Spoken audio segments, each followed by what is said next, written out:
New at 6, two enterprises in Virginia are doing nearly the same thing, but only one has to pay hundreds of thousands of dollars in fees. Here's the latest on the ongoing debate over traditional and fantasy sports betting. Here's the status quo. Virginia became the first state in the country to legalize fantasy sports betting in 2016. 4 years later, the Commonwealth legalized traditional sports betting. The two have operated under different umbrellas since then. In simple terms, sports gambling through a sportsbook like Rivers Casino is considered a game of luck.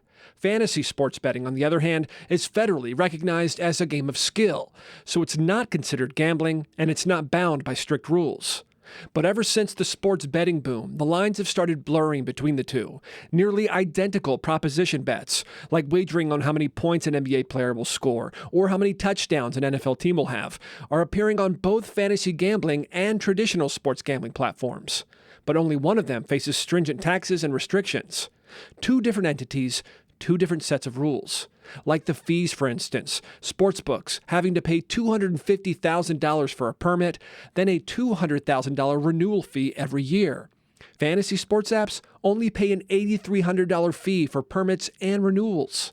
Virginia Attorney General Jason Miyares is weighing in on the issue, specifically the idea of fantasy bettors offering games based on stat lines, saying in a statement, contest results hinging solely on individual performance metrics fall outside the definition of fantasy contest and instead constitute sports betting. A delegate from Fairfax also introducing legislation clarifying the rules for the 2025 legislative session. And because fantasy sports betting is considered legal federally, it also doesn't have the same age limitations. Lawmakers are pushing for both types of betting to have a 21 and over age limit for participation.